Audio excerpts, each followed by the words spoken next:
ወይኔ በጣም ፍራትና ስጋት ላይ ናችሁ ጋይስ። እንዴ ምን ነው ፍፄ ብሩክ በጣም ተጨናነቃችሁ። ብሩክ ባለፈው ራስ አግባትና ትወልድልሃለሁ፣ ዛሬ ደግሞ ፍጹም ለሀይሚ ወንድ እየመረጥክላት ነው ወይ ያለው ነው። እና ወንድማ መርጧት ሳይሆን ተመርጣ የፈለገችውን ወንድ ጋር መስራት ትችላለች። በነገራችን ላይ ሀይሚ ግን እንደዛ አይነት ሴት አይደለችም። እና ገና ሌላ ወንድ ጋር ትመጣለች ብላችሁ በፍራት ተንበጭብጫችሁ ልትሞቱ ነው። የመጣህ ጊዜማ በቃ ቁጭ ብላችሁ ነው የምትሸኑት። ኦ ማይ ጋድ ምንድነው ገና ትመጣለች ብላችሁ በፍራት እኮ ተንቀጠቀጣችሁ። ፍፄ አይዞ እየሸቀልክ ነው። ደህና አሁንማ እየሸቀልክ ነው። አይዞ እየጠራ ካሜራን እየደቀንክ እየሰራ ነው እንደነ ብሩክ እኩል አለቅላቂ አሁንማ እኮ ከብሩክ እሱ ነው የባሰብን። እና ገና ከሌላ ወንድ ጋር ትመጣለች ብለው ፈርተው ሞቱ። እና ደግሞ ኤፋ እንግዲህ ያው ሳይመታ መቼም ትናንትናም ዛሬም በዚህ ልክ እጁን ደግፎ ይዛል ብዬ አላስብም። እና ገና ሀይሚ ከሌላ ወንድ ጋር ትመጣለች ብለው በፍራት ተንበጭብጨው ሊሞቱ ነው። እና ሀይሚ ደግሞ እንደዛ አይነት ሴት አይደለች። ማገኘችው ጋር መቅመስ፣ ስትናደር ሌላ ሰው ጋር መሄድ፣ ወንድ ውስጥ መደበቅ አትፈልግም። ራሷን አረጋግታ ከሚመጣ ሰው ጋር ነው የምትመጣው። እና ያው አትሆንም አላለም አሁንም ኤፍሬም ራስህ መጀመሪያ ብሩኬ እንዲስተካከል እርደው እያለ ነው። ከሰማህ ማለት ነው። ልክ እናንተ ዝም ብላችሁ ሁሌ ትክክል ነኝ አንዳንዴ ሰው ቢበክራችሁን ነገር ስሙ። እስኪ ብሩክን አስተካክለው። ኤፍሬምንም ሀይሚንም ከወቀስ በፊት ፍፄ መጀመሪያ ብሩኬን ጓደኛን አስተካክለው። ብሩኬ ደግሞ አረ ብልጠትህ ግን ይመብረሃን በጣም ብልጥ እንደሆነ የተረዳሁት ልንገራችሁ እናንተ ከአሁን በፊት ላይቭ ሲገባ አይናገርም ነበር። ባለፈው እንግዲህ ተጣልተው ሀይሚ ብቻዋን ላይቭ ገብታ ነበረ እና ከተጣሉ በኋላ ማለት ነው ቀድሞ ቀን ላይ ዛሬ ማታ ላይቭ ገባለሁ እያለ ሁለተኛ ቀን ሲጽፍ አየሁት። እና ይሄ ለምን ይመስላችኋል ብሩክ እንደዚህ እያለ የሚጽፈው? ሀይሚ እንዳትቀድሞ ነው። ሀይሚ ከገባች ምናልባት ወደ እሷ ኦዲየንስ እንዳይሄዱ ወይ እኔ ገብቼ ሀይሚ ከገባች ፉክክር ይኖራል ብሎ ሀይሚ እንዳትገባ ቀድሞ መንገድ እየዘጋ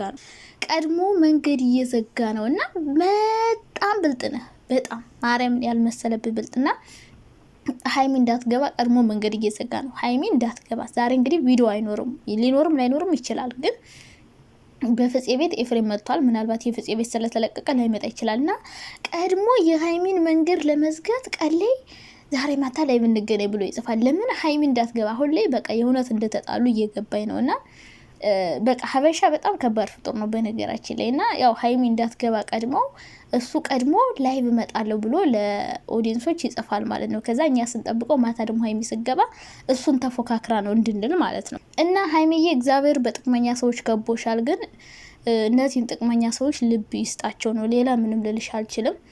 እንግዲህ ብሩክ ታውቃላችሁ፣ እኔ ብዙ ጊዜ ሀይሚን ብሩክ ለጥቅም እንደሚፈልጋ በደንብ አውቃለሁ። እንደሚወዳትም አውቃለሁ። ይወዳታል ግን ከሷ ደግሞ ጥቅሙ ይበልጥበታል። በደንብ ጥቅሙ ስለሚበልጥበት ነው ሀይሚን እያስለቀሰ ወይ ደግሞ ሴት እያመጣ የሚያናድዳት። ይህ እኮ ግልጽ ነው። እውነት ሲነገራችሁ ለምን ትንጨረጨራላችሁ? ጥቅሙ ይበልጥበታል ከሀይሚ ገባችሁ? ሀይሚ አብራው ከምትኖር ይልቅ ቪዲዮ አብራው ብትሰራ ዶላር ብሸቅልባት ይመቸዋል። ለዛ እኮ ነው ራሷን እስክትስት ድረስ ሴት አምጥቶ የሚያስለቅሳት የሚያስነባት። ጥቅሙ ስለሚበልጥባት እኮ ነው የሚያሰድባት።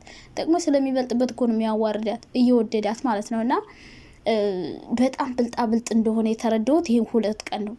ማታ ላይ ብገባለሁ እያለ ሲጽፍ ማለት ነው። ቀድሞ መንገድ እየዘጋ ሀይሚ እንዳትገባ እንዳትቀድመኝ አይነት ነገር ኦዲየንሶች ወደ እሷ ሄደው ለእሷ ጊፍት እንዳይሰጧት ለእሱ እንዲሰጡት ማለት ነው። እሷ በራሷ እንዳትገባ እና ብቻ እኔ ሀይሚዬ እኔ ውድ ፈጣሪ ሆነሽ። ሌላው ደግሞ ፍፄ ውይ ያስጠላህ፣ በቃ የመጨረሻ ነው ያስጠላህን ፍጹም። ይረብስ እኛኛ በዛህ ምንድነው አንተ እንትን እየጠራ የምትሰድበው ምን አገባ አንተ? ሲጀምር ማለት አለቅላቂ ብሩክ ይጠይቀው ከህይወቱ አውጣላት ወይ ምን አጣፈው ብሎ ብሩክ ይጠይቅ። ሲቀጥል ደግሞ አንተ ኤፍሬምን ከምትሳደብ ጓደኛን አስተካከል፣ ከሴት ጋር ትምጣ። በእርግጥ ከአሁን በፊት በተደጋጋሚ መክረው ነበረ፣ ግን አሁን ሁሉን ነገር ጠቅላችሁ ኤፋ ጋር አረጋችሁ። ሲቀጥል ኤፍሬም ካልተደበደበ እንደዚህ ብሎ አይመጣም። ነገርኳችሁ። ብሩክ በአካል ሄዶ አይደበድበውም፣ በሌሎች በጀሌዎቹ ነው የሚያስደበድበውና ቡራዬ እንግዲህ መስተካከል አለብህ። ጓደኞችን ምክር አትስማ። አሁንም ቢሆን እስከ መቼ ነው ማታ ላይ ብገባለሁ እያልክ እየቀጠልክ እየፈራ ሀይሚ ትገባለች፣ ከዛ ቻንስ ያመልጠኛል እያልክ የምትኖረው? ዝም ብለህ ታርቀ ከሀይሚ ጋር በጋራ ከእሷ ጋር ሆነ ብትሸቅል ይሻላል። እሷን ብቻህን እኮ ጊፍቱ ራሱ እንደ በፊቱ አይደለም፣ እየጠረረብህ ነው። እና እንደዚህ ከምታረግ ሀይሚ እንደምን ብለ ይቅርታ ጠይቀው ወደ ራስ መልስ። የእንጀራ ገመድ ናት ሀይሚ። በቃ ለሁላችሁም እና ኤፍሬም ደግሞ አሁንም እያለ ያለው ብሩኬ ይስተካከል፣ ሴት እያመጣ እህቴ ጤና እንድታጣ አልፈልግም፣ ለእህቴ ምንም ነገር ሆንላታለሁ እያለ ነው። እና ፍፄ ደግሞ ኦ ማይ ጋድ እውነትም ሴታ ሴት ነው። ሴታ ሴት እርሷም ቀሚስ መልበስ እኮ ነው የቀረው። ፍፄ እኮ ቀሚስ መልበስ ነው የቀረው። ቀሚስ መልበስ በቃ ቡና ፍልጦ ነገር ማመላለስ ነው የቀረው እንጂ አሁን እኮ እንደ ሴት ሹክ ሹክ ሹክ የወንድ ባህር ይዞ ገላጋይ ወይ አስታራቂ ይሆን አይደለም።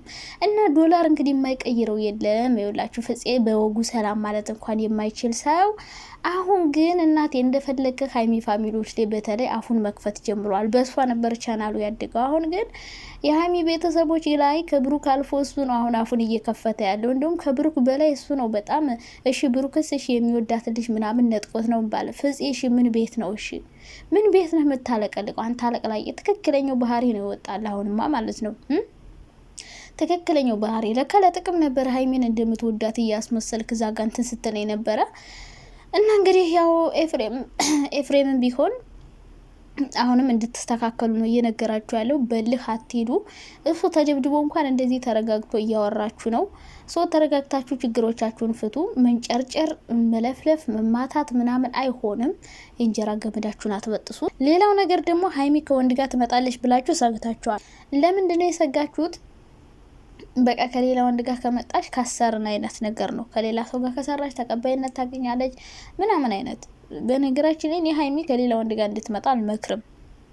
ምክንያቱም ወንድ በቀያየራችሁ ቁጥር ትናቃላችሁ። በጣም ብዙ ወንድ በሰራችሁ ቁጥር አሁን አብርሽ ሴት ሲቀያየር ሩታም ስቀያየር አሁን ብዙ ቋሚ የሆነ ኦዲየንስ የላቸውም። ያው ለጊዜው ድብድብ ምናምን ሲሆን እኛ ድብድብ ስለምንወድ እንሄዳለን።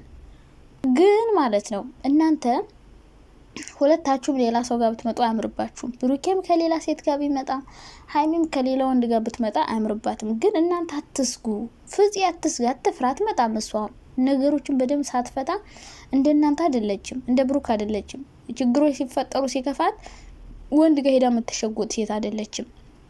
ስለዚህ አትመጣም፣ አትፍሩ። እንዴ ምን ነው ፈራችሁ? በጣም ገና ሌላ ወንድ ጋር ትመጣለች ብላችሁ ፈርታችኋል። ትናንትናም ከትናንት ወዲያም ወንድ እየመረጥክላ ነው፣ ወንድ እያፈለቀ ደግሞ የኦዲየንሶችንና ኮሜንት ያያሉ። አይ ሁሌ ከኛ ለቃቅማችሁ ግን ይሆናል። ኧረ አይሆንም። ኧረ በስመ አብ አይነፋም ከኛ ወሬ መለቃቀምና ቢያመጣላትስ ምን ታሳፍራለች? ሀይሚ ሲቀጥል አትመጣም፣ እንደናንተ አይደለችም። 10 ወንድ መቃየር እንደዛ አይመቻትም። በክብሯ አትደራደርም። በእርግጥ ከጨረሰች ከተለያያችሁ አዎ። ግን ብሩኬም ቢሆን ነገሮችን ከመፍታት ሀይሚን አልፈልጋትም ብሎ መተው ነው የመረጠው። መተው ብቻ ሳይሆን ወንድሟን እየተሳደበ ነው፣ እየዛተበት ነው ምናምን እና አትመጣም። አትስጉ፣ አይዟችሁ። ፍጹም ደግሞ አሁን ምንም አልጎደለብም። አትንጨርጨር። እየሸቀልክ አይደል እንዴ? አንዴ ቤቱ እየሄድክ አንዴ እየጠራህ ምናምን እየሸቀልክ ነው። እና እንግዲህ 4ቱም ድራማ እየሰሩብንም ሊሆን ይችላል። ግን እንደዚህ መጥፎ ቃላት ተሰዳደቡ። ሴትና ኤፍሬምን ደግሞ ትልቁ ሰይጣን ነው ምናምን እያለ እና ፈዚህ በዚህ ልክ አፍን ሀይሚ ወንድም ላይ የምትከፍትበት እድል የሰጠ ብሩክ ነው። በእርግጥ ግን በዚህ ልክ ደግሞ ራስን አታውርድ። በማያገባ ገብተህ ማለት ነው። ራስን አታስገምት።